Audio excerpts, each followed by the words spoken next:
It's time for another episode of Cortex Book Club. This time, we're doing How to Win Friends and Influence People. Why did we choose this book? I just feel like this is the most famous, I don't want to say like productivity book, but it's the most famous book of this kind. Self-help. Like businessy self-help. Yeah. It has an underlying current of getting things done and accomplished, but it's in a social setting. Yeah. It's not pure self-help because it is very business-focused, even though it's not exactly like a business book. My memory of it was like, this is like one of the foundational texts in this genre. Yeah. And also, I think it is a book that has somehow transcended its own title. Like, people know this phrasing of like how to win friends and influence people. I think even if they don't know that it's a book, like if you make a joke and you structure it with something with that title, people will recognize this as like a meme that's in the world. So that's why I think we went with it. I think this book is basically like a household name, even if people haven't read it. Mm-hmm.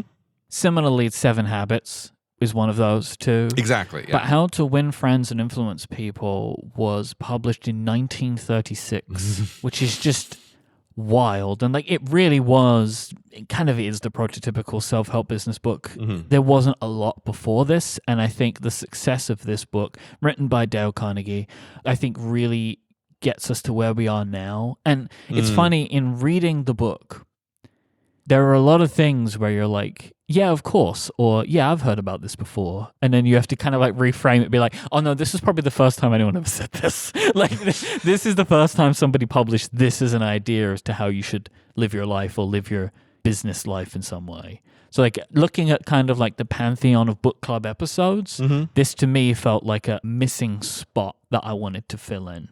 And I will say, I'm very happy we did, because like, I'll like spoil it now. This is my favorite book that we've read. Oh, really? Interesting. I loved this book. I thought it was fantastic. I enjoyed the simplicity of it. And I genuinely think that there is so much in this book which is genuinely helpful. While still, and I have a couple of anecdotes that I want to retell, as these things always have. I think that by and large, it wasn't as sickening as some of these books can be in the ways that they tell their anecdotes of all of the weird, wild, and wonderful things that happened to either the author or someone the author knew. I think this book is pretty restrained in that as well. But I just think like functionally, and from the way the book is presented, makes it very kind of digestible. So it's broken up into 4 sections. By the way, we read the updated version. I think it's called the version for modern leaders. This is actually an update to an update. So there was a revision of this book in the 80s, which is referenced in the foreword, which is written by Carnegie's granddaughter or daughter. Yeah. The 1980 version reduced the sections from 6 sections to 4 sections.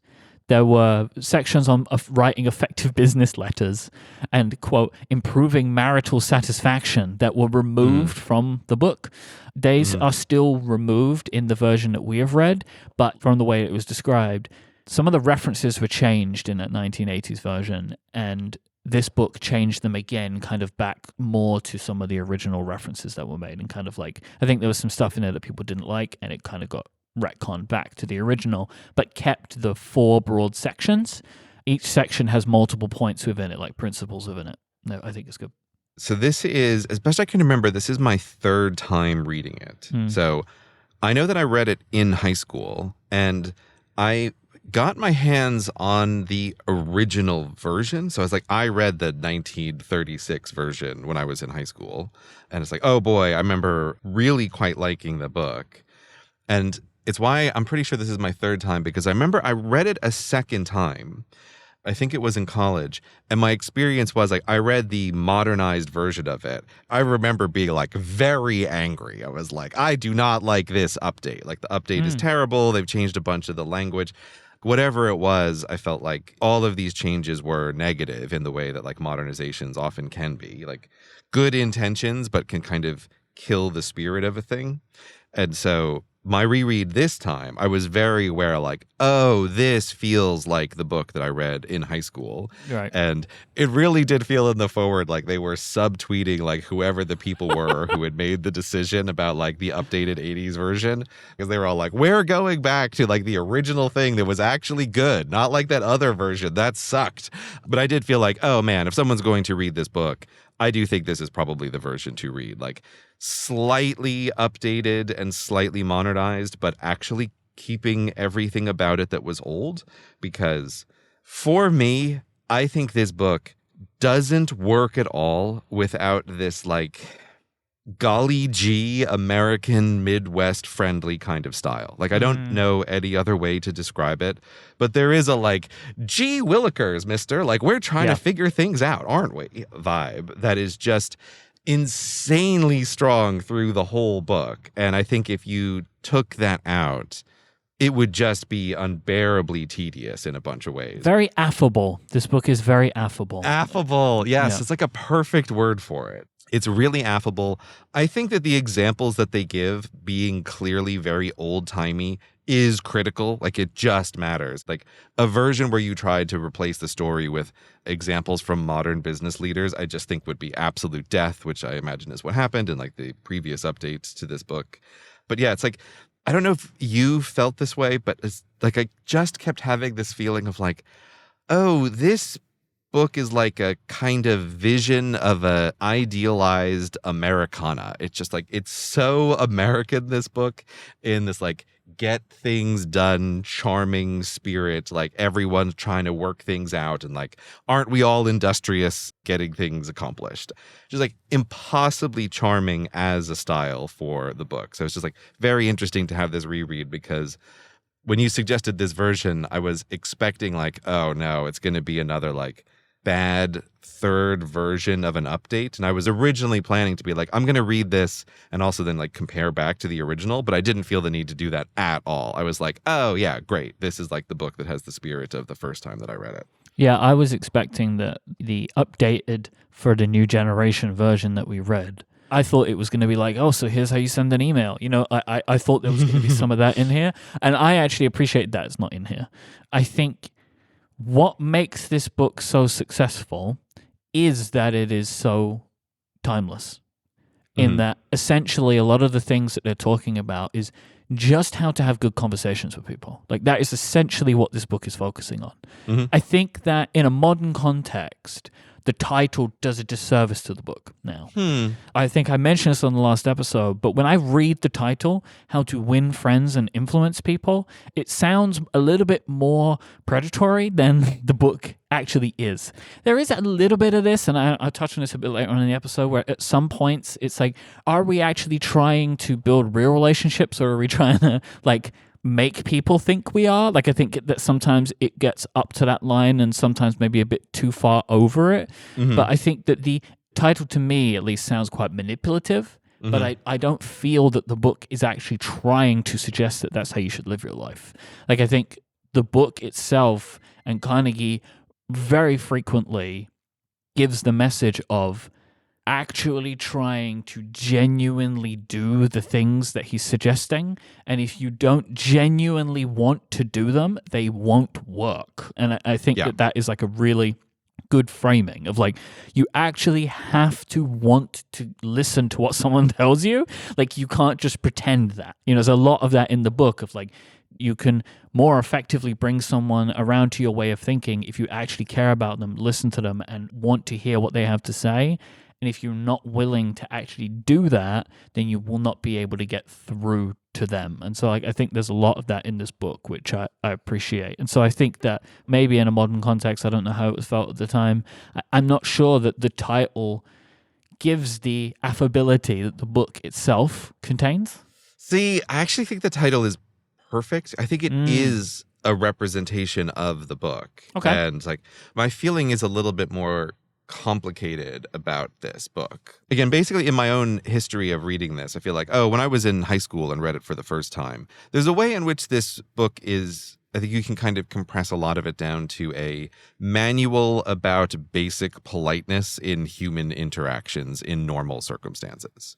And that is something that I would say high school me definitely needed, right? I was just like, hey, did you try it this way instead of being like the most abrasive version of yourself possible? And it's like, oh, that might work better. And it's like, yeah, definitely needed that message.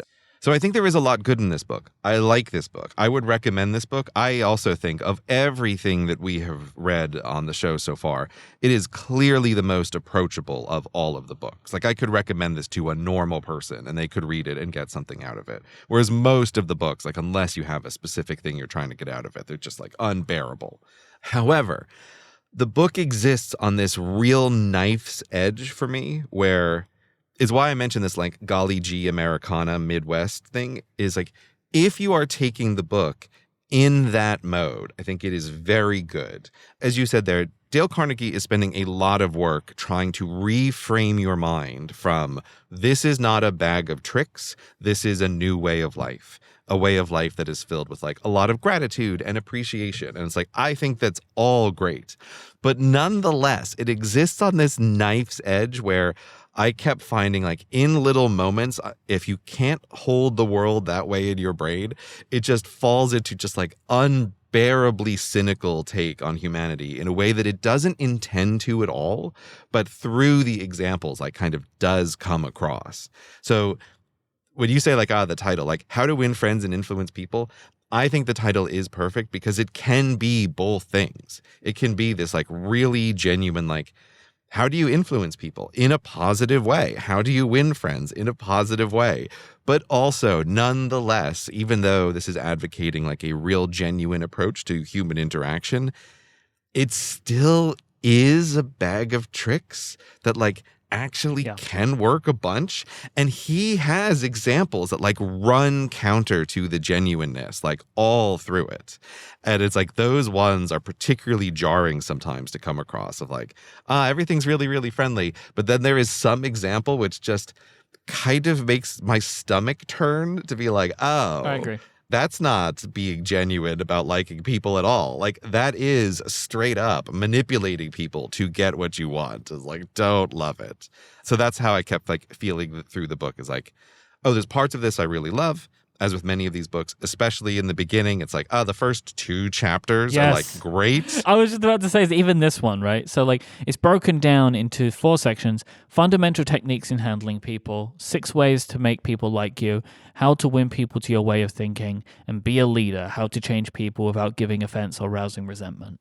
And the first 2 is like 80% of what's good in this book. Yeah, and especially once you get to the leader stuff, that's where I felt like it really turns with some of the examples because it's like functionally, it's like you're trying to get stuff out of people and they don't always want to give it to you. And then like, it's not that he's wrong, but it's where the charming style runs up against a certain kind of pragmatism. And that's where it can feel like a kind of cynicism of like, actually, you want to convince yourself that you're being very charming and genuine about these interactions in order to make the trick work better. But that's part of the trick.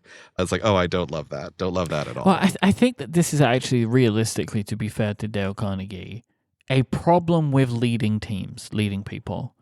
Leadership is inherently lying at certain points. Like, to be a good leader means you are shielding people. Right? To be a good leader, you are trying to encourage people to do something indirectly. Like there's a lot of deception in leadership if it's being done quote unquote correctly. And I think people may hear that and be like, oh no, I want my manager to be honest with me. No, you don't. No, you don't. Because the types of managers you don't like are the ones that are honest with you. Like the managers who put on you the pressure they are receiving, they are the bad managers. They are not encouraging people to work for a reason other than hitting target, right? Like being a effective leader is filtering the bad, right? And encouraging people to work. And like that is in here, right? That is all throughout it. But that does actually run counter to what comes earlier in the book, which is all like genuine, earnest stuff. Where like later on in the book, it's like, what if you, instead of saying the thing you actually feel, what if like you sugarcoat something significantly to something, like there's a lot of that in there. So that's helpful, I think, if you're in that mode, but It's not what really spoke to me from this book anyway, because I feel like this kind of stuff, that leadership stuff, you know that, like if you've been in these roles, you know that's what it takes.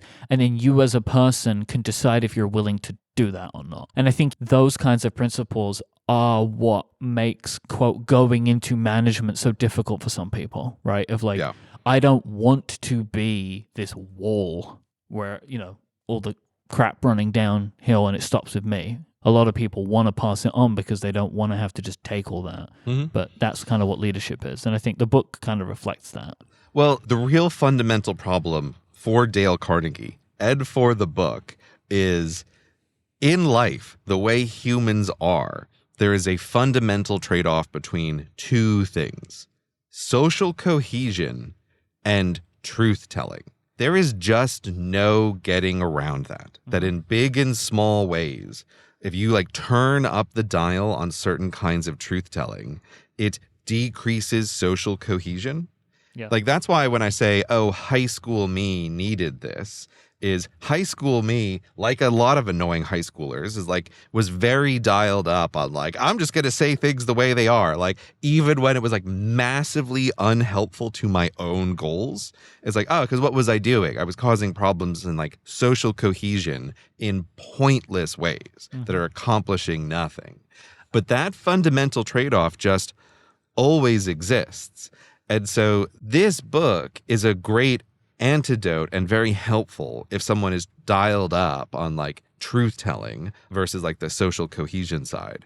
But that is what the fundamental trade-off is. And like every time I don't like an example, that's the part that's sticking with me, is like this unacknowledged trade-off. And again, like I'm using the phrase truth-telling because I'm trying to say something gentler than lying. Like he's not asking you even to lie in many circumstances, but there is a way of like simply not saying something that is true, right? That's what I mean by like holding back on truth telling to like encourage social cohesion is like a different thing from lying. And even a lot of the examples in the beginning, fundamentally, that is the lesson, is like, hold back on a truth telling. You don't need to say everything that's in your head. Now, again, generally, that's like very good advice if you're trying to get along in the world, which is why I do really like the title, like How to Win Friends and Influence People. But I feel like there's two unspoken conflicts in the book, and that is the first unspoken conflict, that you cannot have both of these things, truth-telling and social cohesion. And there's like another trade-off that I feel is kind of unacknowledged in the book that we get to like straight away. But otherwise, like, again, it's very good as long as you keep that in mind of like, that is what is happening. He's trying to like help you with social cohesion, but you have to acknowledge it's turning down some other part of your brain. Yeah, I mean, like a good example of this is attending a family gathering and your uncle's saying some mad conspiracy theory and you have a choice, right? Yeah. Where you can just go like, yes, Uncle Pete, or you can challenge Uncle Pete. Now, if you challenge Uncle Pete to what you believe is the truth, you've now upset the rest of the afternoon, right? And I think people can understand that, but I agree with you. Like, it is at odds in the book. Yeah. I'm just like very keenly aware of this, of like, oh, what did this book change in me? Which I think was like, again, mostly good. And I'm going to be talking now about like mostly normal social situations. But I think this book is responsible for a certain way that like I fixed something about myself when I was younger of I can be in conversation with someone who disagrees with me and not like constantly have to bring it up to that person that I disagree with them. That was something that I was just very bad at young. And I think like this book fixed that. Like it really did. But what is the byproduct of that I'm often aware of is that when I am talking to people, again, if I'm in like normal social mode, I am extremely aware of how the other person thinks I agree with them much more than I actually do. It's because you notice like, oh, people just aren't asking follow-up questions, right? So there is a certain kind of way, and it's like, I'm making this situation socially cohesive. But I don't like that holding back of truth-telling because it leaves the other person with the feeling that like, oh, you agree with them much more than they do. The family getting together and someone's telling conspiracy theories thing is like a perfect example of in those moments when someone doesn't hear a disagreement, if you ask them follow-up questions about like what they think is happening, you will realize very quickly, like, oh, they think the people who aren't actively disagreeing with them are agreeing with them.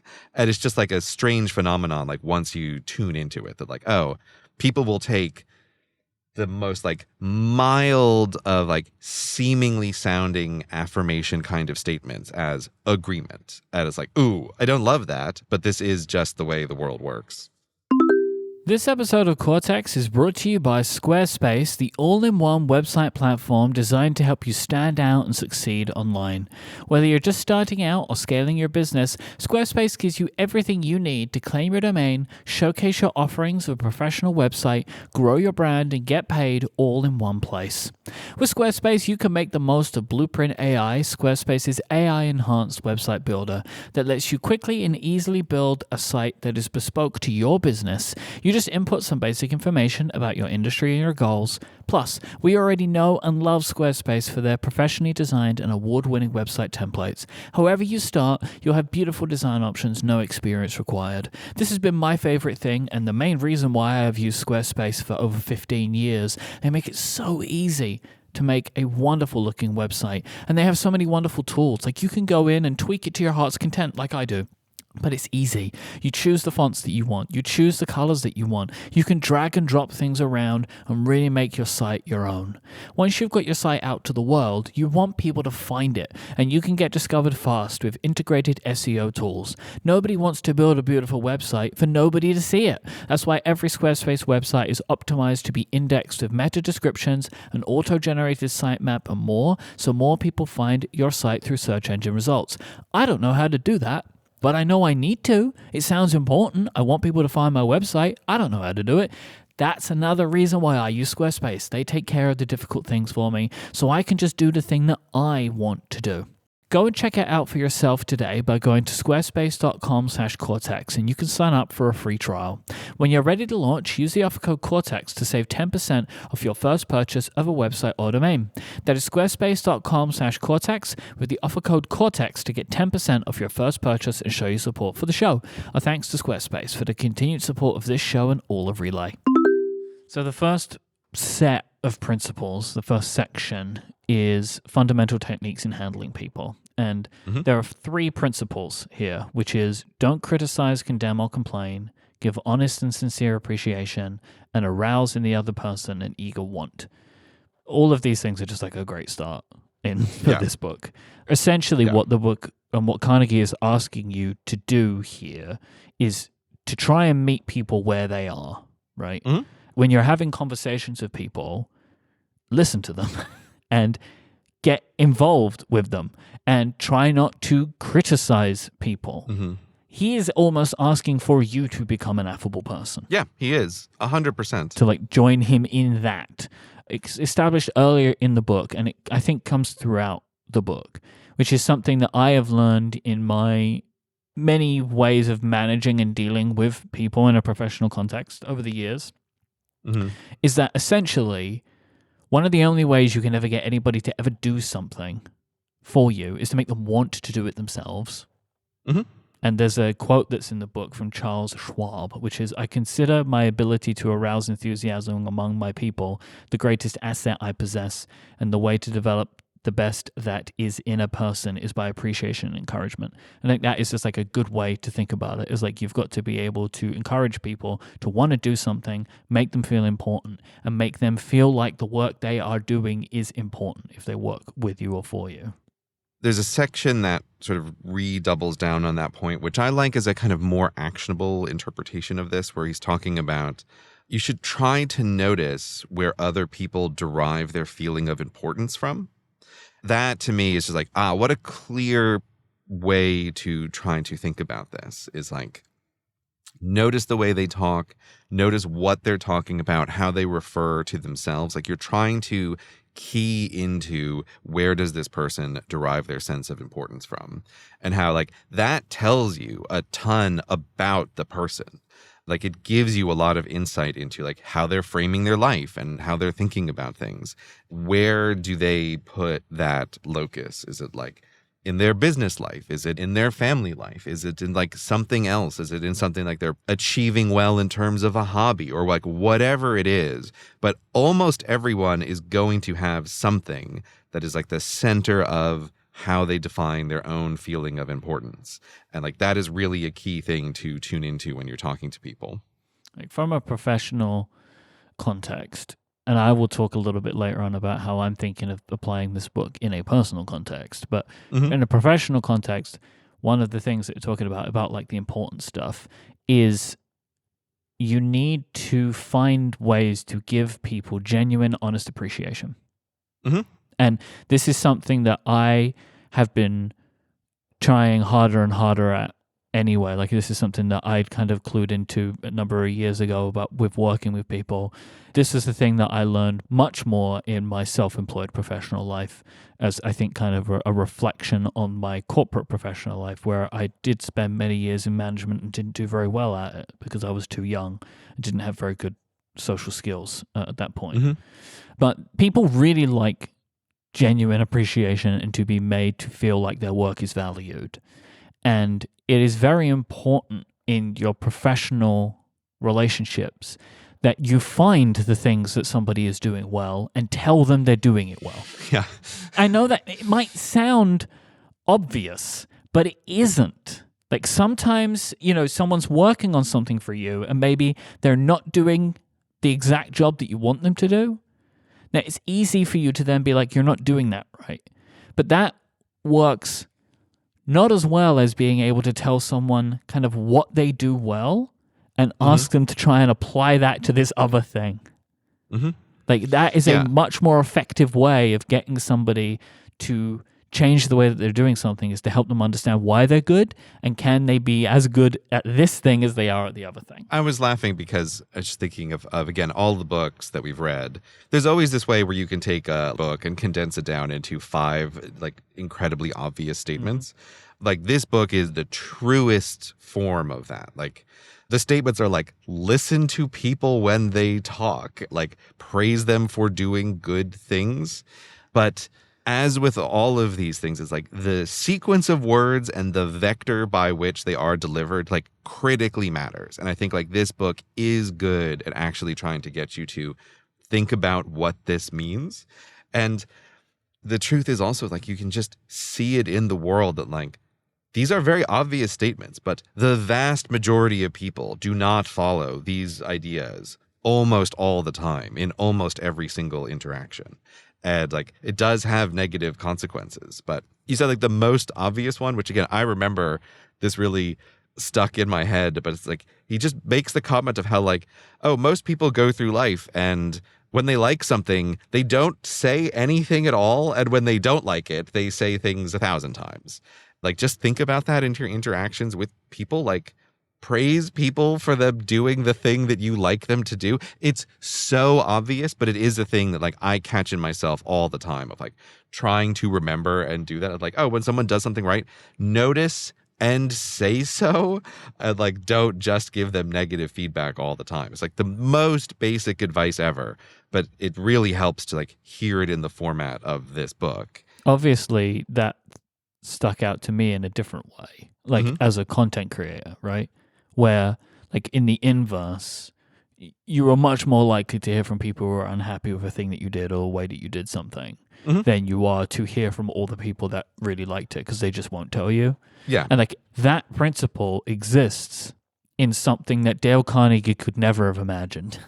Like YouTube. You know what I mean? Like, and it's very funny because I think it speaks to the reason this book works is that it is so first principle kind of stuff. Yeah. Right? Like it is very basic interpersonal relationships, even if those interpersonal relationships in a modern context aren't actually interpersonal. Like they are separated in some way. There's a whole section where he talks about, it's like, hey, if you're just really mad, it's okay to do the thing where you write the first version of the letter of like, I'm so mad at you for doing whatever, like, and you put it in your desk drawer and like wait 2 days. It's also very funny. He's like, any correspondence can wait 2 days. And it's like, yeah, I bet in 1936 it could. Like, it's only like 5% of the time it takes to get the thing from somewhere to somewhere else. Yeah, it's like, it doesn't matter at all. I highlighted that section. I made the note. It's like, oh, it's just very funny because this is just like the old-timey version of like, hey, maybe just like put your tweets in a draft folder and like give it an hour and think about it later, and you'll probably realize you shouldn't do that. Well, the thing that I do so much is like write the email and then before I finished it, just delete it and close it. Yeah. You know, it's just like, I got it out now, yeah, but I'm never going to send this. But it's like, what works about this is I think it's why some of the modernizations don't work is when you are thinking about old physical tools, it just gets in your brain very clearly. Like you can just visualize what is this thing versus when someone's describing like what happens on the computer. It's just way more abstract. I think your brain just likes it less. And I think this is why I was like impossibly charmed by all of the old examples of whatever. Everything is letters. Yeah, imagining him sitting down and using a typewriter is way more fun than him poking at an iPhone. Yeah, exactly. And it's more evocative of a different time. But I think that, again, like that kind of slowness does help kind of instill the imagery of the book. Yeah, it really does. So going back to just what we were saying before about the book, it's like principle 1 and principle 2 is the core of the book of like, don't criticize all the time with the first thing that pops into your head, and then give people honest and sincere appreciation, which he spends a lot of time on, again, being like, the skill you're trying to develop here is a certain kind of noticing. Pay attention to the things that they can do well. Pay attention to the things that are going right and actually compliment them on that. Notice where people feel like they get their sense of importance from and pay specific attention to that. But to me, like the key book is this one little section where he's trying to like head off cynicism. And so after going through these ideas, he brings up the concept of like flattery, and he's talking about how like some people are using flattery. He's talking about like Prime Minister Benjamin Disraeli again, like these old-timey examples. I really like it. But the two things that are highlighted, which are like one section the book can compress down to, is he says like the difference between appreciation and flattery is simple. One is sincere, the other is insincere. One comes from the heart out, the other the teeth out. One is unselfish, the other selfish. One is universally admired, the other condemned. But man, do I love that phrasing of like, one thing comes from the heart, the other comes from the teeth. What a great way to try to summarize the difference. And then he says, like, he's trying to train you out of the idea of flattery. He's talking about like a new way of life, which is genuinely trying to appreciate people more. And I just think that is so good as a like an actual thing to focus on. Like really try to do this. It's like, what a surprise. This is completely aligned with everything that we've ever talked about with gratitude, which is just very well demonstrated to like improve your well-being, improve the well-being of people around you. That's what he's trying to do, is like get you to focus on this. And it's not about flattery. It's about genuinely liking something about the other person and commenting on it or praising them about it. I love all of that. And I could also say like, but the advice compresses down to be genuinely better at liking people. It's like, that's not incorrect advice, but it's sort of starting from the end in many ways of like, people who do genuinely like people make lots of friends and influence them. And it's like, there's definitely a slider where for lots of people, this is just like a totally natural thing. And like for other people, this is just very, very hard. And it's like difficult to move them on that front. So I both like it, but also feel like it's almost axiomatic in a way. And like a statement that is simultaneously extremely helpful and also unhelpful at the exact same time, because it's just saying what the conclusion is. But I still think it's good. Like I like this framing, and I know that this framing had a real impact on me to like change something about interactions with people. I think that section 2, which is 6 ways to make people like you, help with section 1, because like one of the things you're saying is like to best handle people and to best win friends and influence people, you have to be able to take a genuine interest in people. Mm-hmm. And the first principle is don't criticize, condemn, or complain. It's too easy to criticize, condemn, or complain about someone if you don't actually like them, right? And so to be able to not do that, you have to be able to more easily like people. Mm-hmm. And I think section 2, while that is framed as ways to make people like you, Mm-hmm. I think that it inherently will also do the opposite. So, like, some of the things in this section are about you becoming genuinely interested in other people, being a good listener, that kind of stuff. And I think that what that does, if you really lean into it, is lowers your kind of tolerance threshold for people. Like, if you decide that you genuinely want to listen to people, understand them, and become interested in them, I think you're more willing to let go of their foibles, meaning that you are then less likely to criticize, condemn, or complain about them. Right? So I think that these two do go pretty hand in hand. Oh, yeah. Yeah. Because, like, the thing for section 2, chapter 1, the actual thing he's trying to say there is become genuinely interested in other people, right? It's like, even has a line which I highlighted, which I feel like, again, the book can be like, these is like one of the few lines of the whole book. It's like, you can make more friends in 2 months by becoming interested in other people than you can in 2 years of trying to get people to be interested in you. It's like 100% true, very obvious statement, but also very few people act like that's true. Everyone's trying to get other people interested in them, and basically no one is going around being genuinely interested in other people. And the few people who do that, shock, surprise, like they can be very popular. Being genuinely interested in people is one of the most important qualities someone can possess. I find this to be very interesting, and I think also very complicated, like, to put into practice. And this is kind of what Carnegie is talking about, which is like just inherently the thing that we all care about most in the world is ourselves. And that in new interactions with people, you're more likely to want to talk about your successes, to try and impress them. But actually, one of the ways that you could truly impress someone is by not. Yeah. I don't remember there being anything particular in this book about, like, impressing other people, but it is a total truism that the more you try to impress people, the less impressed they are.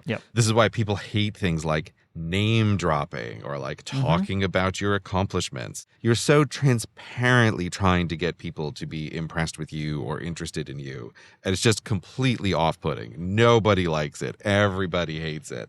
But it's still, like, so hard for people not to do, because you feel like, I want to tell people what's great. And it's like, no one's interested. They're just interested in themselves, which again is one of those moments where, like, the book tips over into, like, the slight cynicism. It's like, oh, right, this book works because almost no one is genuinely interested in other people. Almost everyone is just interested in themselves. I think, like, for me, one of the things that this book has been helpful is filling in the other half of the point. So, like, because of what I do for a living, when I meet new people, I don't really like to talk about what I do because I get a bit embarrassed about it in a way. Like, I have a weird job, and, like, I like to talk about what I do because I care about it, but I don't like to, like, in my first meeting with someone, really, like, you know, this is all the stuff that I do, and that, like, I feel weird about it. Yeah. But the thing that I have not been very good at, especially in, I don't know, maybe the last 10 years,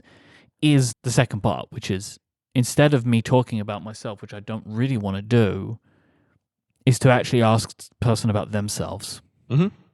And this is something that I've been doing a little bit more recently, and, like, really genuinely trying to focus on what someone's telling me and ask them questions about the job that they have, about whatever it is.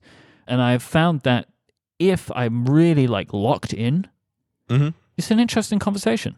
But, like, you've got to commit to it. Yeah.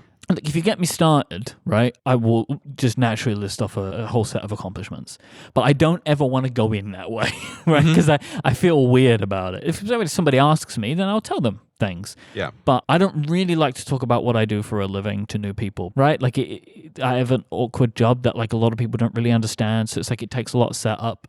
Like we spoke about on the show before, many times over the years, of like, what do you tell people you do for a living?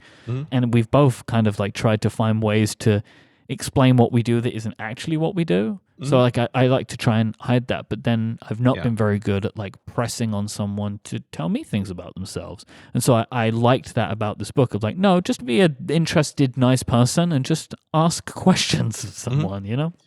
In my brain, I have a word for this, which I think of as like the flip, which is you're in a conversation with someone and the conversation is focused on you. I'm always thinking like, how fast can I get to the flip? I want to flip this back to them. And again, I feel like I got this straight from this book, but the thing that makes the flip successful is if you are like actually interested in like drilling down into something about the other person, it never gets flipped back. Like once you can do a successful flip, you are home free for them asking questions about you. The moment you like flip and engage with whatever it is it seems like they most want to talk about, they will never be like, wait, what do you do again? It's like, it is amazing. Like if you could pull it off, like just never any follow-up questions about your own life the moment you've like found how to flip the conversation. Yeah, I actually did this recently where I was talking with someone and they asked me what I did and I said that I was in podcasting and they mentioned a show, like a podcast that they like that I also like called The Rest is History. And I was like, great. And then we had a 45-minute conversation about that podcast and not all about me anymore. Yeah, exactly. Like, it was just a more interesting conversation for the two of us because it was like a shared thing that we both cared about as opposed to me being like, so I make shows about technology and you know. Yeah. It was way more interesting because we were actually able to find a common ground, something we're both interested in rather than me just being like, this is what I do.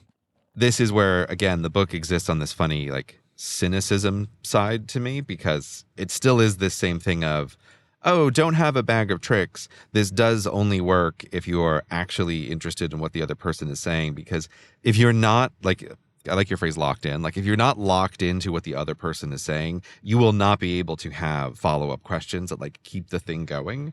But ultimately, like performing the flip does feel like, oh, it's a trick. Like I'm pulling some kind of trick. I'm intentionally locked into this person to be like generating follow-up questions. The reason I'm doing this is because I don't want them to ask any questions about me. And I know that this will work.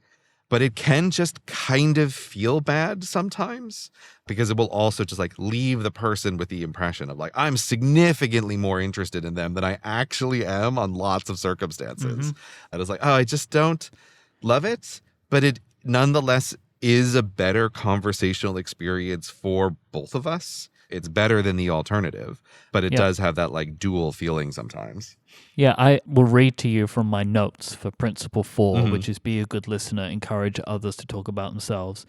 I wrote, people like to talk about themselves and will gladly do so without much prompting. This will make people like you if you're able to be actually interested and engaged.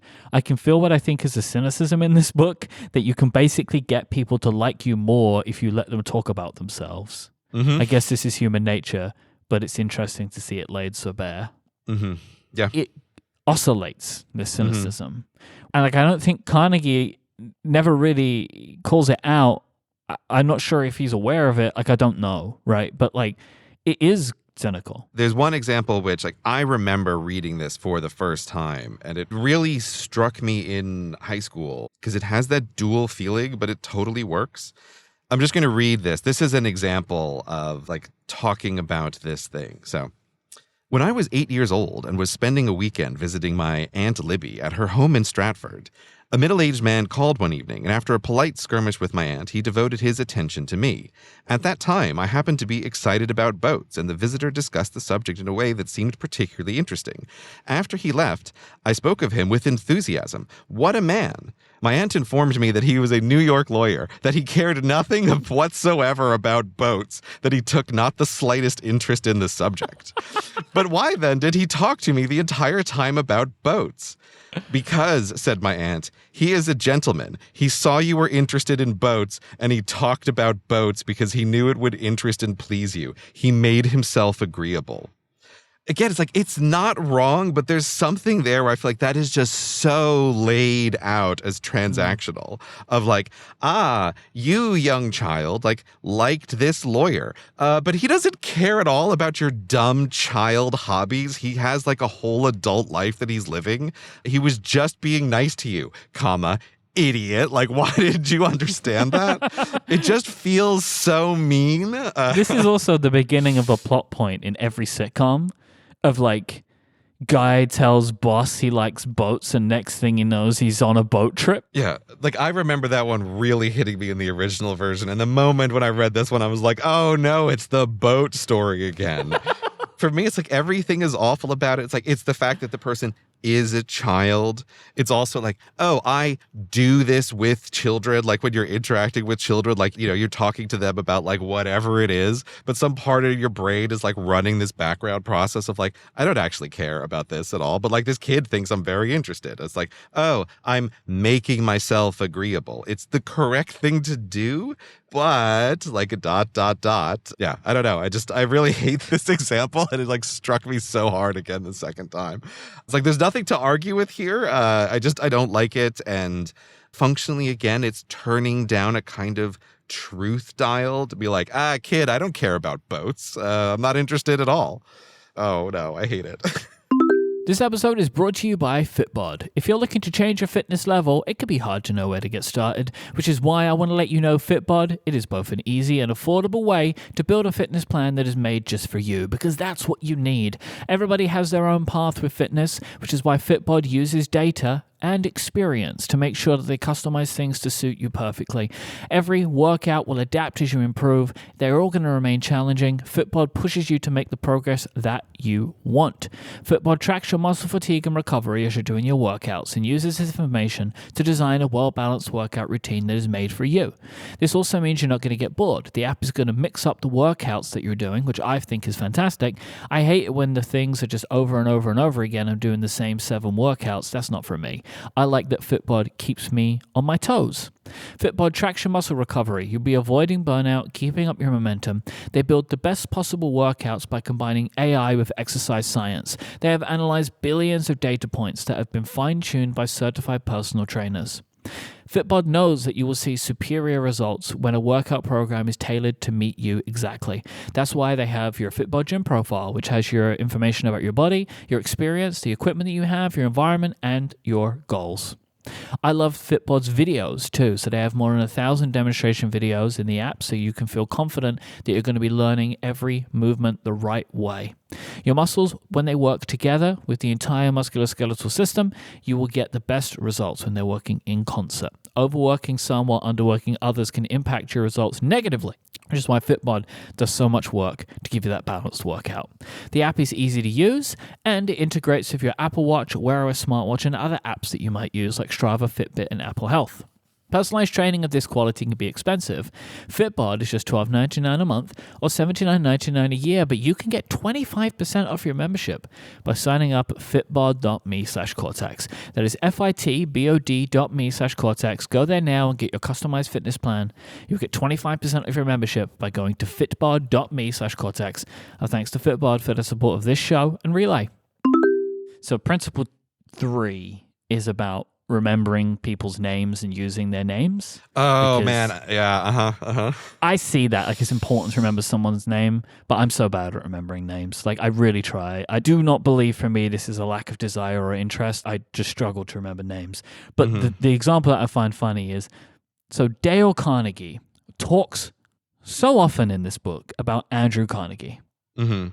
They are not related. Yeah, I know. It's They are very not confusing. related at all. Andrew Carnegie, Carnegie Hall, right? Like that Andrew Carnegie. And it's like, could you not have picked someone else Anyone to else. talk about? Yeah, Because please. because you mentioned there are a bunch of people who mentioned a bunch of times through this book. Why? Why talk about Andrew Carnegie so much and never acknowledge it? Do you want people to think you're related? Like, I don't know, but it's like the whole time, like, oh, okay. And like, I also had this thing, which I'm sure many people do when they read this book, of like, is this the Carnegie of Carnegie Hall? Yeah, exactly. No, it's not that one. He just keeps talking about him all the time. The name chapter is the thing that makes me think the most about this book, and particularly when I'm listening to podcasts, is I don't know if this is true. I think this is just a personality difference between some people, but I'm always aware in interview podcasts, some guests are very, I don't know how to say, like name focused. So some guests will like call the host by their name multiple times during the show. I always find that very distracting. I don't like it when guests do that. I think it kind of pops some sort of bubble that I'm just like in the room listening to the conversation the moment the guest like says the host's name.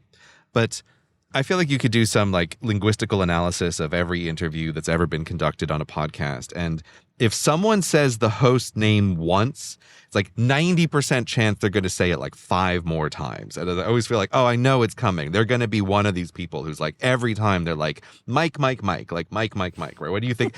And it drives me crazy. And it like every time, it always makes me think they read How to Win Friends and Influence People, where he has the chapter. The way that he summarizes it at the end just makes me want to throw up, but I think it's true. He's like, Principle 3, remember that a person's name is to that person the sweetest and most important sound in any language. This is the worst named principle in the book. Oh, for sure. It's true, I think. Like, I think that he's not talking on something that isn't true, but it's like, my word, you're laying that one on thick. I think he lays it on thick here, again, because it is deeply, deeply true in some way. But I also feel like when I read this chapter, I developed a huge allergy to this behavior in other people. Like, I am just super aware of it every time anyone calls someone else by their name in a situation where it is like not required. I don't know. I have a principle in my head that like names are good as a kind of punctuation. Like, you want to like call the person's attention in a moment to a thing. But there's something else where it feels like, to me, someone is using the name superfluously. Like, they're using it intentionally to be like, hey, look at me saying your name. And I just hate it. I hate it so much. But I think it works. Like, I think it works on people. And that's also, again, like part of this book makes me sad of like, oh, this principle I find particularly revolting for some reason. But I'm also sure it just like works really well, which is the reason he lays it on so thick about like, really pay attention to people's names. Remember that every time you call someone's name, you have paid them a subtle and very effective compliment. And I'm like, ugh, like I just want to throw up. He's like, people want to put their name on things. They want to write their name on things, dedicate buildings in their names, like all this kind of stuff. I hate it. I hate it so much. I bet, I don't know this, but I bet that this principle is the one that has been most reworked, reused, and rewritten in 1,000 other self-help books. And when you're referencing, like you're hearing people saying it on podcasts, and I would wonder if they've read it in this book or if they picked it up from like a self-help course that somebody ran that they took on YouTube. You know what I mean? Like, this is just a thing. Exactly. Yeah. I'm not saying it's from this book, but there is just a thing where it's like, I'm absolutely certain that this person is doing it on purpose because they've come across this idea.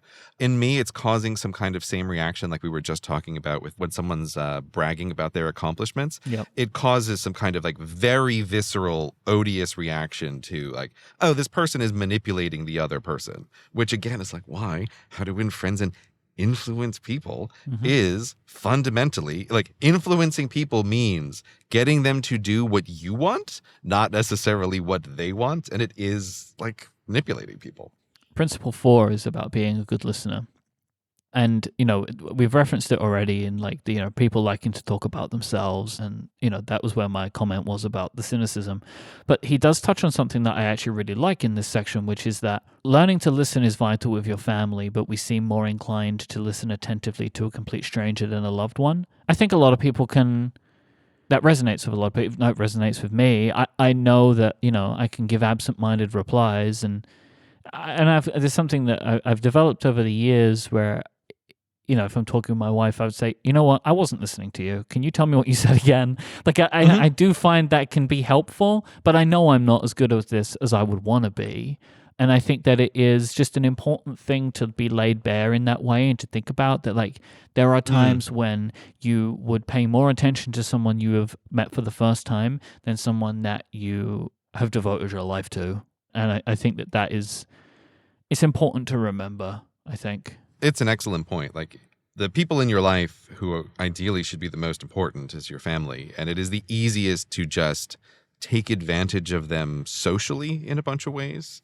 Like, I think it is always good to try to remember, like, you still need to be polite with your family.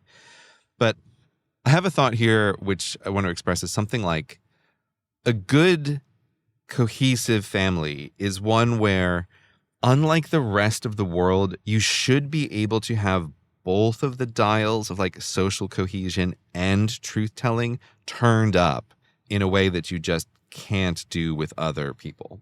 I feel like that is functionally the definition of like what is going on in a good family. You can both be very honest and very truth-telling with each other while also maintaining social niceties.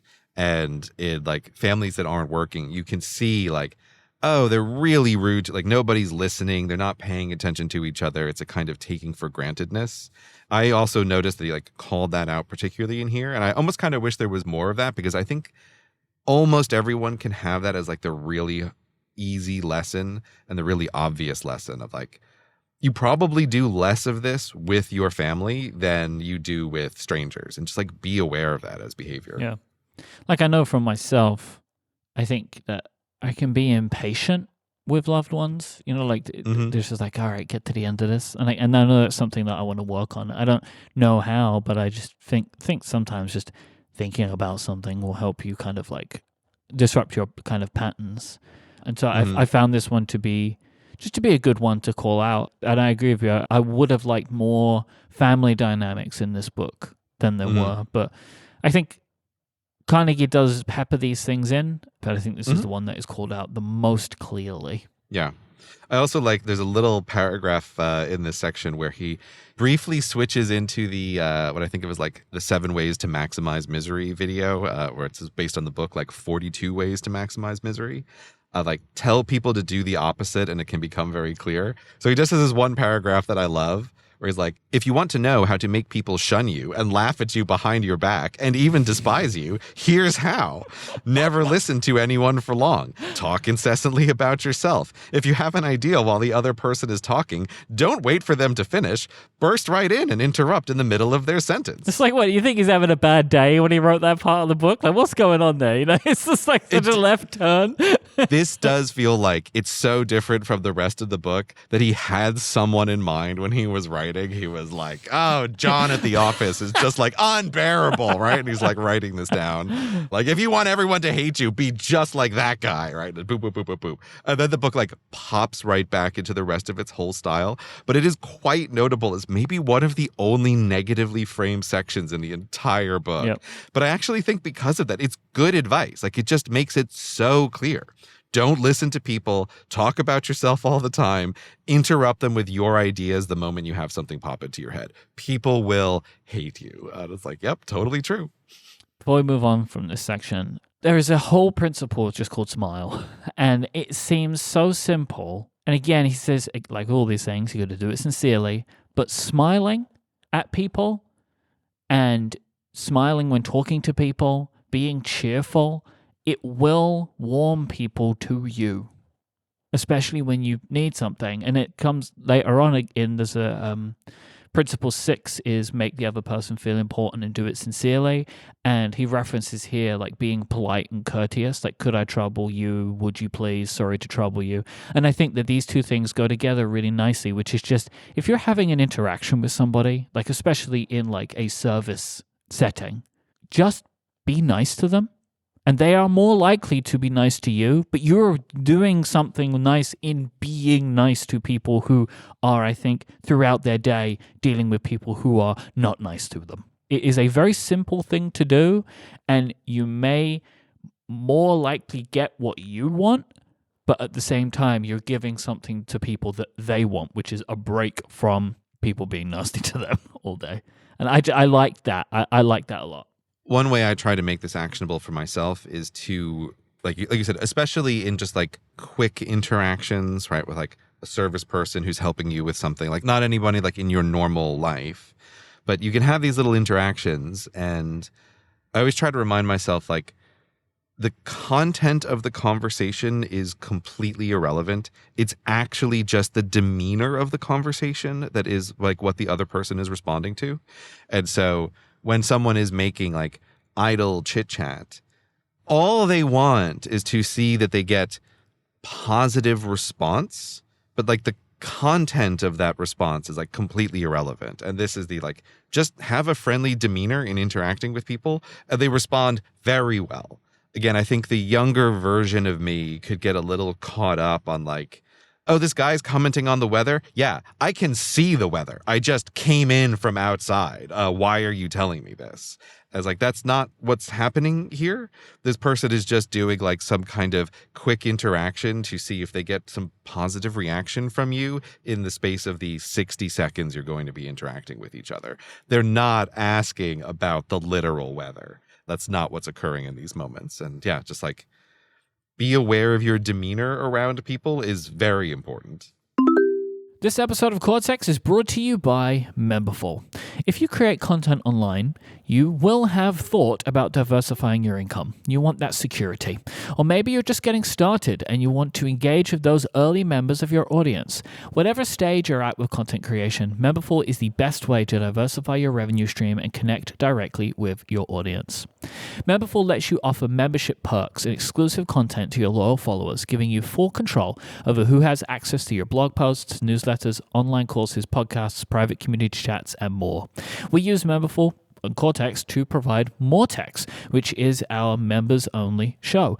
And this is a podcast that is enabled through Memberful. People can sign up. They're able to pay us. It's all through the Memberful platform. And then they're given an RSS feed, also managed through the Memberful platform, which is specific to that user, and gets them the content that they paid for. It's so awesome. We love it. And this is why we've used them for years and years and years now. For the whole time that we've done Moretex, which is over 5 years. But at Relay, we've been using Memberful for membership content for like 10 years now. So easy to use. You can set up and manage your membership program with their intuitive platform. You can create multiple membership tiers and payment options that cater to your audience exactly. And with Memberful, you'll always retain full control over your brand, your audience, and your business. That is so important to us. I also love how easy it is to integrate with Discord. So we have a members Discord, and we love our members Discord, and that is made possible through the integration that Memberful and Discord have together. And they integrate with a ton of other tools that you're already using, so you can monetize your content without changing your existing workflow. It really is like a partnership between us and them, and also they have all these partnerships too. And you want to monetize with a partner and not a platform. So whether you're launching, growing, or switching platforms, Memberful is committed to providing exceptional support at every stage of your journey. I will attest to this. They have been incredible to work with. With Memberful, you're not just getting a tech solution, you're gaining a trusted partner, ready to offer personalized guidance from setup to strategy. Go now to memberful.com/Cortex to get started with Memberful. That is memberful.com/Cortex. Our thanks to Memberful for their support of this show. The third section is how to win people to your way of thinking. For me, this section starts off strong and then the book falls off the cliff. I mean, I absolutely adore that. Like when you're reading the book, it says Part 3, How to Win People to Your Way of Thinking. Chapter 1, You can't win an argument. Which I just think is like very funny. How to win people to your way of thinking. Step 1, you can't. It's like, I actually really love that though. It's like right out of the gate, he's letting you know something else here. Of like, you are thinking you're going to win arguments, but you will never win arguments. And that principle 1, the only way to get the best of an argument is to avoid it. Like for me, it was this is one of the best things to take from the book, in my opinion. Why prove to a man he is wrong? That will not make him like you. There is only one way to get the best of an argument, and that is to avoid it. And what Carnegie is getting at here, because I think people could hear that and be like, no, that's stupid. Like, that doesn't make any sense. But what he is getting at here, I think, is important, which is the majority of arguments, like if you are going toe-to-toe with someone, people just dig in. Think about the arguments you have had in your life. How often do you truly get somebody to be like, you know what? You were right. Yeah. It's so rare. I don't think it happens, especially outside of the people who are the absolute closest to you. I think it's so often that you would be having a discussion with someone and everybody leaves it just believing more strongly what they did at the beginning than they do at the end. Yeah. And Carnegie asks the question, would you prefer to have an academic victory or someone's goodwill? And I think this is genuinely a question people have to ask of themselves. Like, I think that it is perfectly valid to want one or the other.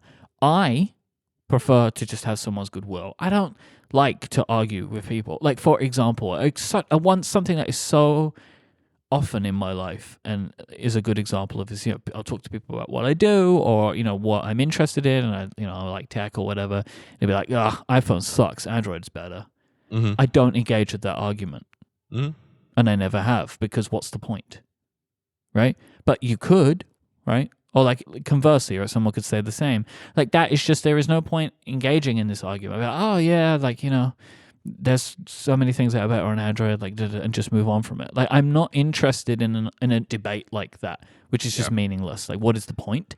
I would prefer to be able to just skate past that part of the conversation and get into something that is a bit more interesting to me than having like a meaningless debate. But you could have it. You could have that debate if you wanted it, but I don't see the need. Yeah, exactly. This is, again, one of those moments where in real life when this comes up, it's like, I will say something like, like Android phones are like way more customizable than iPhones, right? And it's like, that always reads to the other person as some kind of agreement. Yeah. That's the thing that's like, I don't love, and it's like very effective, but that also is the way to like skate past this as fast as possible. It's like, great, some kind of minor sounds of what seemed like agreement, but actually, if you're like parsing out the sentence, is just a statement of fact with like no meaning behind it whatsoever. This, to me, this chapter here, like, you can't win an argument, is the core chapter that is addressing the point of social cohesion versus truth. The best way to win an argument is to avoid it. Like, this is like, here's where we're getting to this disagreement, which is also why I think it is no coincidence that this is where the book really starts to go downhill, because he's doing more and more like, you're actually engaging with other people. He's not talking about what I think was like the more influential part for me, a kind of like manual of basic social politeness. Now we're getting into the like, how do you influence people? And that's where the stuff like starts to come up more and more of like, there's a trade-off here. Now it becomes bigger and bigger, this unspoken part. There is a line in this section, which is my favorite line in the book, which is, in a relationship, if one person yells, the other should listen. As if both people yell, there's no communication, just noise. That is amazing. Like, as a way to consider arguments with loved ones, if you're both just shouting, you're not communicating anymore. Like, it's gone, it's done. I would love to be able to internalize that. Who knows how well people could actually do with that piece of advice? Like, it does feel like one of these things that everyone in the family has to agree to and talk about all the time. Otherwise, it's never going to be adhered to. But I do think it's really nice. Like, I like it a lot as an idea. It's totally true. And you need to have like buy-in on something like that from like everybody. Like, this is what we're trying to do. I think like this chapter, right, the argument chapter, when looking at it from a professional context, I think this is something that I do. You can correct me if I'm wrong. or if you think I'm wrong here, but I think in my work life and with my professional colleagues, I am pretty conflict avoidant. Oh yeah, I would say that's like 1,000% true. Yeah, you Right. you do the thing of like the best way to win the argument is to avoid it 100%. Because I do think that in many cases, it's easier to get what you want in the longer term by avoiding conflict with people in the short term. Mm-hmm. However, I do think this leads to situations where people take advantage of me. Mhm. Like, I think that is the downside of this, is that if you don't argue with people or kind of stand up for yourself, you create a habit in others where they can kind of just push you around or like tell you what they're going to do. I think that is the downside to it. But I still believe in the upside, which is that like you do create a scenario with people that you work with where you are seen as someone who is willing to help them by not kind of arguing points or trying to make things quote unquote difficult. But it ends up in situations where you maybe lose more than you would like. So you brought up a thing which I said at the start, there's a second problem that I have with this book.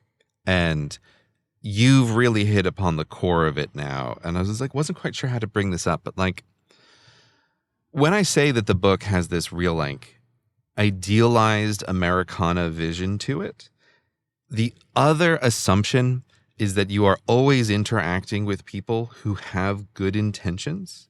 So like another thing that is like underlying an enormous number of these stories, and like especially like it gets more and more as we're going on, is the only problems are problems of misunderstanding is very much what this book has at its core. Like there's no problem that conversation can't solve.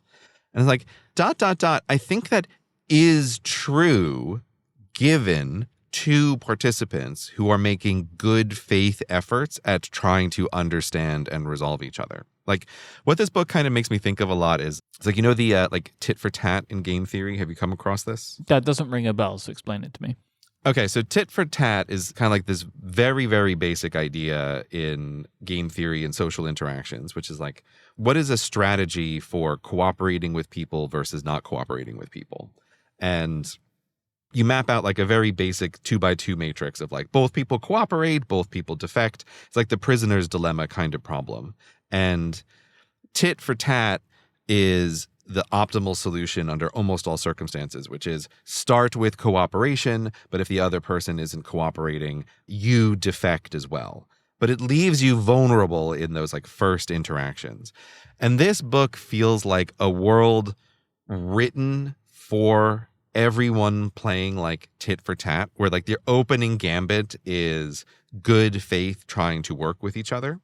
And it just isn't true, which is one of these reasons why I feel like the first two times I read this book, I was relatively young and it had a positive impact on me because I needed a correction in a certain direction away from like this like annoying truth-telling thing.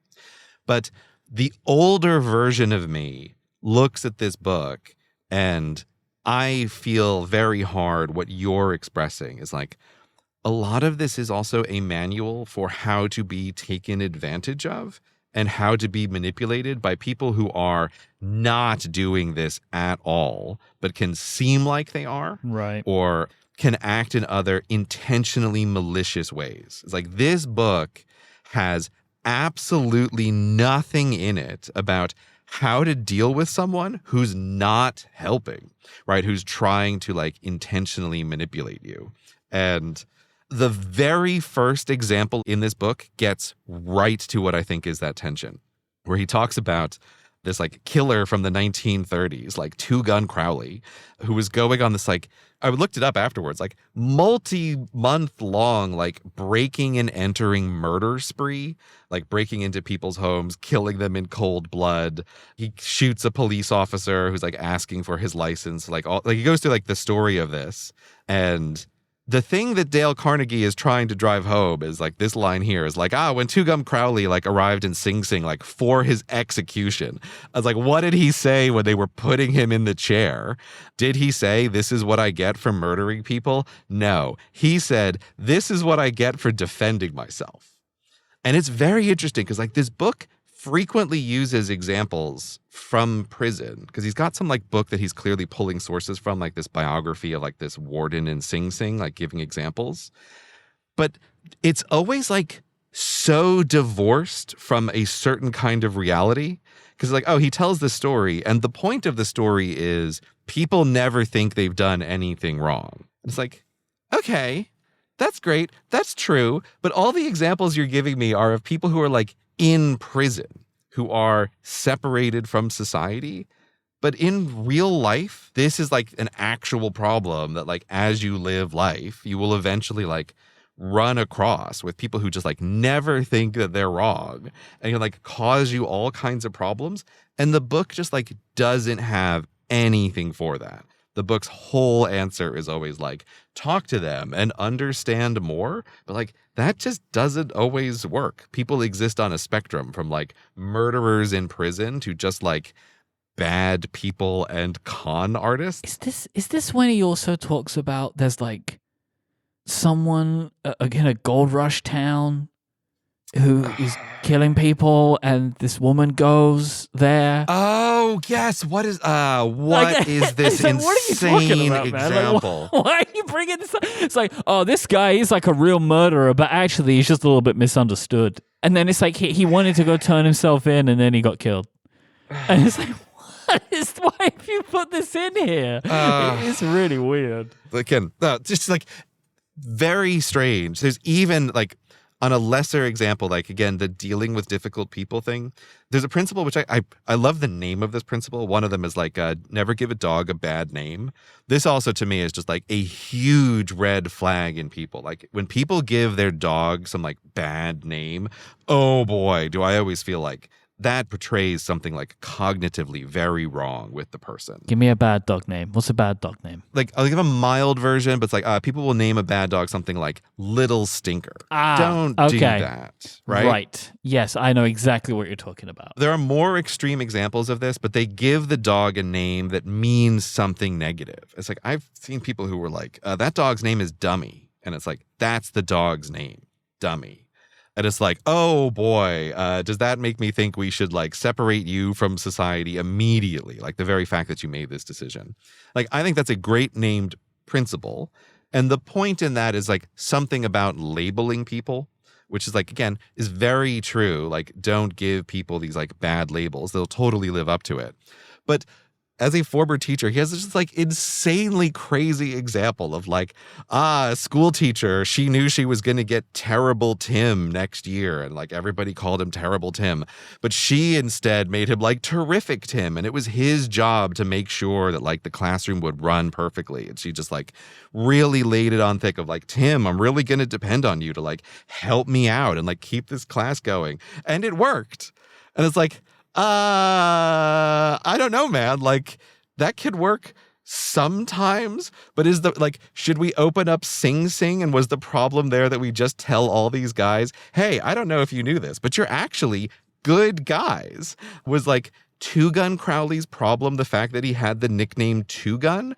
Or is the problem that he killed people with two guns and got the nickname? If only they called him No Gun Crowley, you know? Exactly. And then there would have been no guns. This is my frustration with this is like some kind of like everything is a misunderstanding.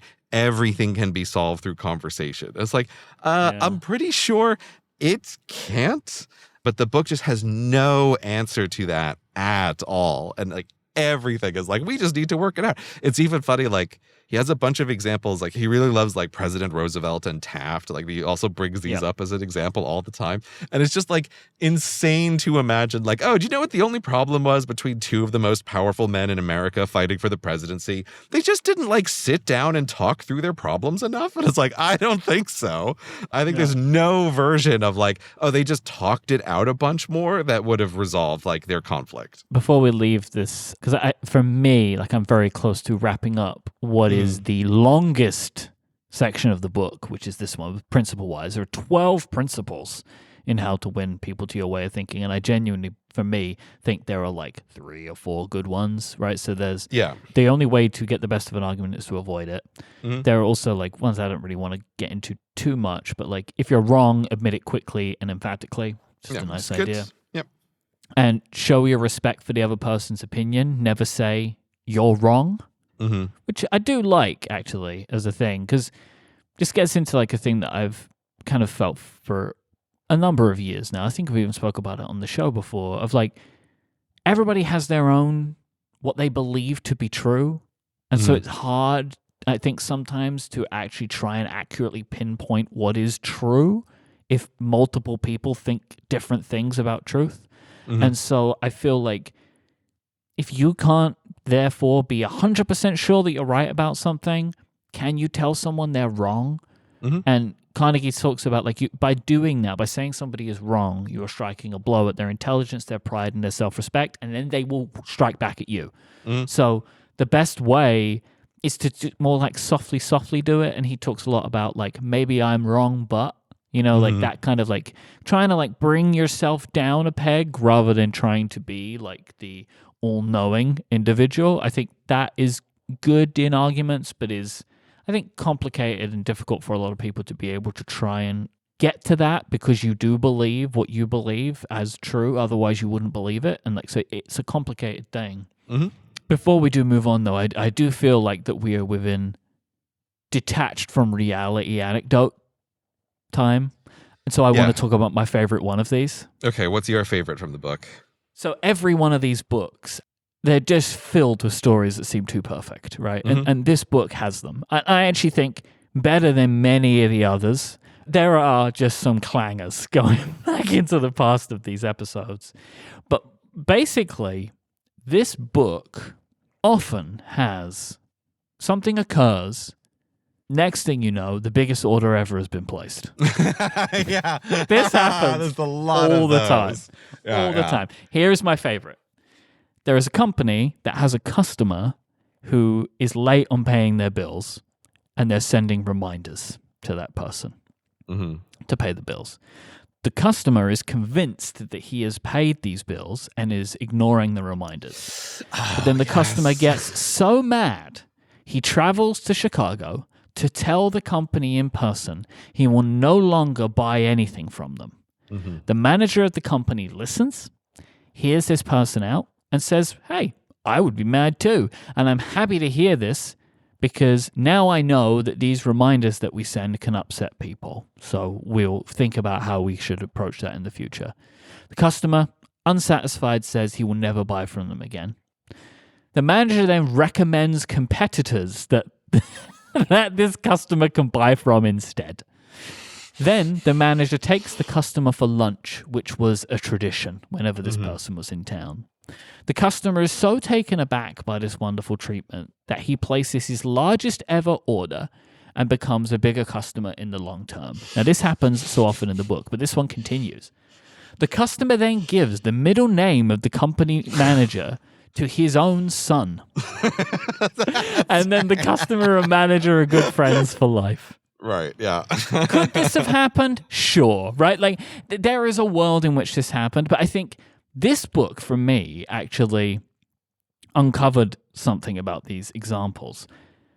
They could all be truthful. The problem is, you only ever hear about these, right? And this one, to me, like, when he said, like, oh, he gives the name of the manager to his son, I just burst out laughing. Like, what is going on here? Yeah, it's the ultimate, like, oh, they just needed to be listened and understood, and then all problems were resolved to an absurd degree. Yep. I feel like that one kind of blended in with a bunch of the other ones for me, but it's like, yes, that has all of the things in one spot, and I forgot about the son's name. It's just like, oh, God. Unbelievable. This episode of Cortex is brought to you by Google Gemini. I used Gemini for the first time the other day, and the most impressive thing to me was just talking to it.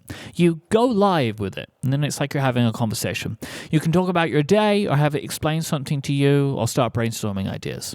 I'm going to give you an example. I pretended that I had a job interview coming up, and I asked it to help me prep for the interview. It immediately started suggesting common questions that I might get asked. Then I started talking through my answers out loud, and it would give me feedback. It's all happening in real time, like I'm talking to a career coach. That's just what I tried first, but you can talk to about anything. And that's the magic of it, how you can have this back and forth and it's all seamless. If you haven't tried it yet, it's definitely worth checking out. You'll see what I mean. Our thanks to Google Gemini for their support of this show and all of Relay. The last section is Be a Leader, How to Change People Without Giving Offense or Rousing Resentment. There are 9 principles in this section. There are only 2 of them that kind of really spoke to me. Mm-hmm. And also, this is like in my notes, the funny thing of like the least amount of notes taken is in this overall section. But the principles that I liked here were to talk about your own mistakes before criticizing the other person. Mm-hmm. And it's like this idea of like, if you need to tell someone that they have screwed up, it is nicer to soften it by being like, I also mess up. Mm-hmm. And this is something that I feel like I can think of times where I have done this kind of thing. I think it is a way to try and help keep someone motivated, even though something has to be corrected. Like, you can't ignore it. And like, I feel like there is a different way that this book could have gone, where it's like, never acknowledge somebody's mistakes. Like, you could see that scenario being played out in this book. But like, that isn't realistic. Like, if somebody has messed up, you've got to let them know so they can correct it. But people, I think, are more willing to hear it if they are not made to feel like they're stupid. Mm-hmm. Like that they're the only person that could have made that mistake. So I think that's good. And then also the other principle I liked was ask questions instead of giving direct orders. And this one, again, is on the manipulation line, which there's a lot of in this last segment, which is why I resonate so much with it. But that you can kind of ask questions of people to help them get involved in something rather than just telling them what they need to do. And again, this section includes one of these wild things. It was like a guy takes a company out. He's having a problem with his company and he takes everybody out on a retreat, and then it ends up now that everybody works overtime for free or something. It's just like, all right, we've gone too far. Yeah. I actually really like this principle, but I don't like it in the context of being a leader. Ask questions instead of giving direct orders is, in real life, on a one-to-one interaction with people, I think one of the best ways to get people to change their mind about something is like, don't try to convince them. Ask them a bunch of questions about like, what are they thinking? How are they thinking? But I don't like it in the context of like, you're in a work environment. You know, again, a lot of these stories are like, you're a manager and it's a problem with your employees. It's like, well, then the whole framing is like, there's not an honest conversation happening there. It's more like, I'm just trying to get you to do something. Is this the way I can get you to do it? Is by asking a bunch of questions. So it's like, I really like this in an interpersonal context, but I just hate it in a business context. It's like, it feels so manipulative and leads right into the next one of like, let the other person save face, which is the similar kind of thing of like, oh, you're firing someone, or you're like, someone's really bad at their job, but you're putting them somewhere else, but you're giving them like a fancy title, like this kind of stuff. Again, the golly gee Willikers style here is where it kind of curdles for me of like, but what are we doing, right? Like, you've sent someone off to Siberia in your company, but you've given them like a fancy title. So they've saved some face about not getting fired or relocated for being bad. It's like, even if it works, I just don't like it. And with this whole section, I feel mostly the same way as you. Like, I'm just looking through. It's like, I took the fewest notes. I remember feeling like kind of sad for most of this whole section. However, I do think one of the best actionable pieces of advice is in this section. He's talking about the thing that you were saying of like, oh, if you're going to find fault, like begin with praise. And he has like an addendum to this, which I think I'm just going to read this whole section because I think it's gold. So he's talking about like you're trying to criticize someone, but like you start with saying what is good. He says, there is, however, a like 1 3-letter word that destroys this intention. It's the word but. The word but is poison. It delivers the criticism in the guise of a compliment that cloaks the true meaning of the statement. Your dress is lovely, but that color is unbecoming. Or, you passed the last test with flying colors, but you're failing the class. This one molehill of a word can make a mountain of difference, because when the but appears, the praise, however sincere, shows to the person it was but a mere lead-in to what you really wanted to say.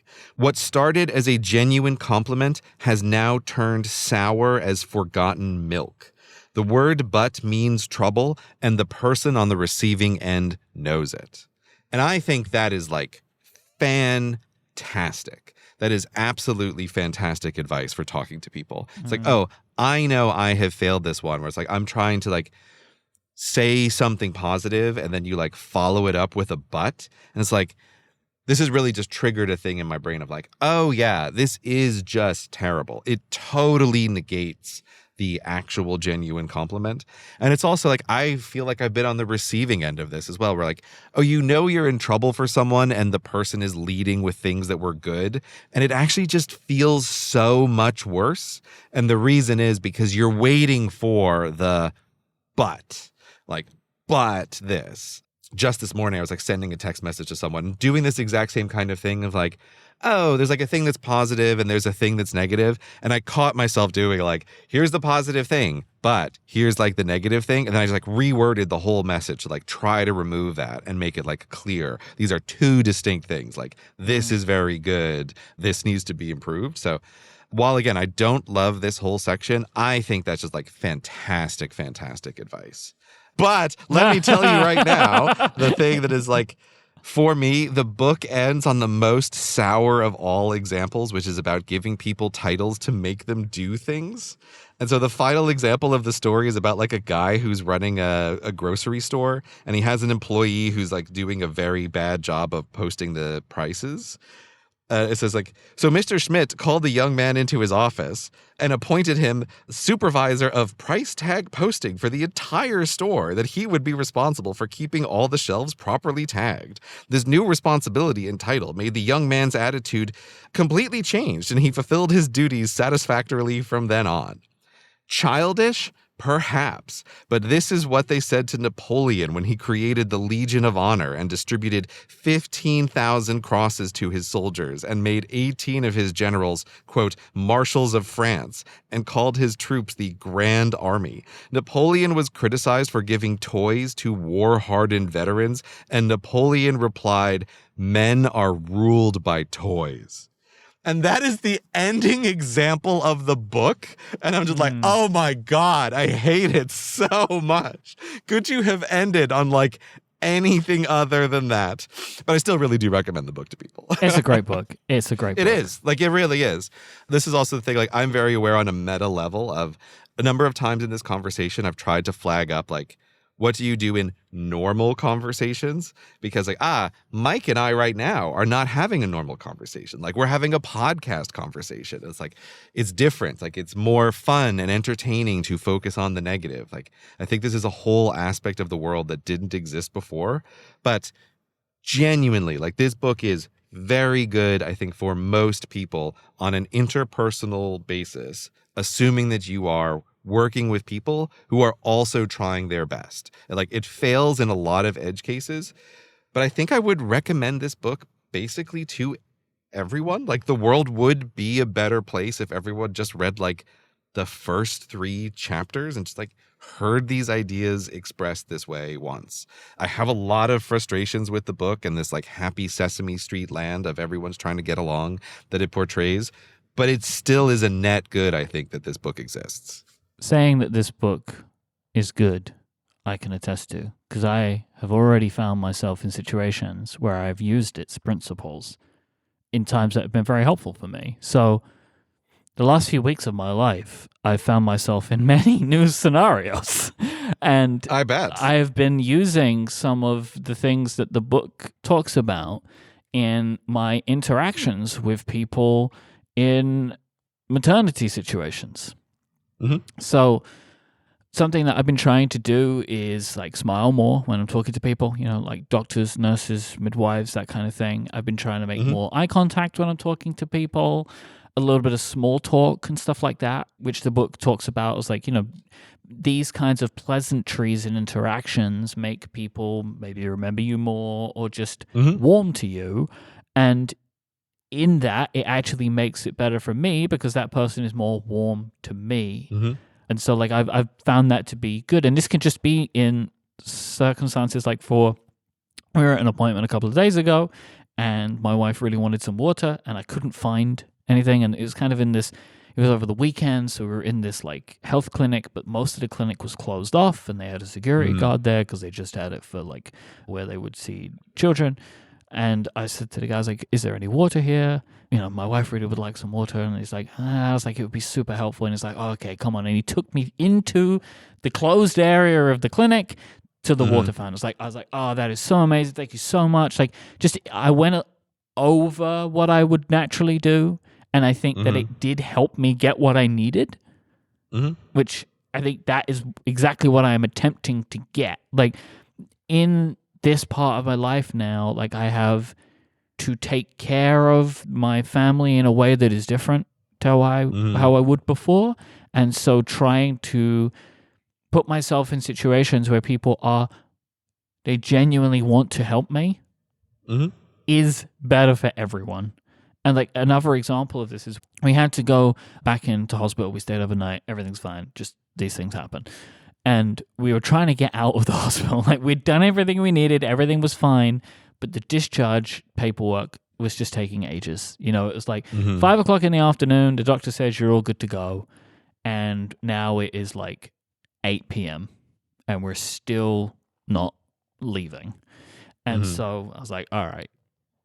I try my best in these scenarios not to bug people because it's like, this is just, you know, no one really wants to be bugged in these situations. But, you know, it's getting late now. Everyone's getting hungry. And if we have to stay much longer, we have this whole song and dance that we have to restart of like feeding the baby and stuff. So I went to the desk and I was like, I'm so sorry to bother you. Like, you know, like really being nice about it. So, you know, explaining the situation, you know, we'd like to leave. Do you have any idea how long this might take? And they were like, oh, it could take up to 2 hours. And I just did 2 hours? And I was like, a previous version of me would have just continued that level of outrage at the scenario. Right. But instead I was like, I'm so sorry. I shouldn't have reacted like that. It's been a long day. We're really stressed. I understand, but if there's anything you can do, we would really appreciate it. It would be super helpful. And she was like, is there anything I can get you? I was like, 20 minutes later, the paperwork was there. I don't know if the way that I dealt with that helped that, but what I am very confident about is if I would have continued my initial feeling, I would not have left that hospital in 20 minutes. And so like I put myself in a situation where I genuinely believe somebody wanted to help me. Rather than if I would have given them how I truly felt in that scenario, I don't think I would have gotten that. Yeah, I've been finding these things to be really helpful in these scenarios of like dealing with people that are completely new to me and there is something I need, there is something they need, and I'm finding that the warmer I am, the more open I am, courteous, I am able to get what I need more easily in a way that people want to help me. Also, like, just in general, like, I am in a phase of my life right now where I'm meeting new people. I'm going to be meeting lots of more people over the coming years, which is just related to kind of like having a child and all that stuff. And I've spoken about this in previous year themes, right? Of like trying to make more relationships in this part of my life. Like, that was kind of like what part of the year weekend was, is in hoping this kind of thing would happen. And that I would build more relationships, the same as Year of People, right? Like it's about building these relationships. I do think the principles of this book will actually help me a lot. And like as I was reading through, I was thinking about how I could use some of them, reflecting on ways that I've been doing some of these things naturally. Like just being interested in other people and making that a core of conversation, I think will help me a lot. So yeah, this book I think is fantastic. I could not recommend this book enough. Like, we will never be wholly positive about these things because it's just not possible with the way that they're written. And I think this book is the same as so many, which is like 50% of this book is like perfect, you know, and it's the first 50. And with all of them, of like, it just continues past a point of logic. Yeah. Because that's just how these books go. as in like where would the logical endpoint be? But I recommend reading the whole thing because I think different people would relate to it differently. And also this book is written in such a way which is really helpful for this. Like it is broken up into these small chapters, which makes it easy to digest, and I think really easy to relate back to because you can go back and just read that one principle that you care about kind of like frequently. Yeah. So yeah, loved it. Thought this was great. Yes. And again, I too would recommend this book to anyone. I feel like it's our most positive episode of book club ever, and I'm really glad that we revisited this one, and I'm really happy to be doing the Cortex book club. Well, would you like to do Cortex Movie Club? Sure, let's do movie club. Next episode, we're gonna watch The Social Network, the 2010 American biographical drama film, as it's described on Wikipedia, by David Fincher and written by Aaron Sorkin, who wrote The West Wing, which is about the beginning of Facebook. I feel I have been avoiding this movie forever. It feels like. Okay. It's like this isn't one of those movies where I just happen to have not seen it. This is what I've just felt like. I don't know about this one, so I've been avoiding it for forever. But I guess no more. Cortex Movie Club comes for us all. So I'll be watching it for the first time. Quick preview. I really liked this movie when I saw it. Now, I saw it 10 years ago. At least, probably 15 years ago. I wonder how it holds up in the social media landscape and the social media company landscape that we have today. I think the portrayal of Zuckerberg has probably done a 720-degree spin since then to now. I'm really intrigued to watch this movie again with 2025 eyes. So we're going to do that and talk about it on the next episode. All right, looking forward to it. Cortexans, this show is over, but it doesn't have to be. You can get longer ad-free episodes by going to getmoretex.com.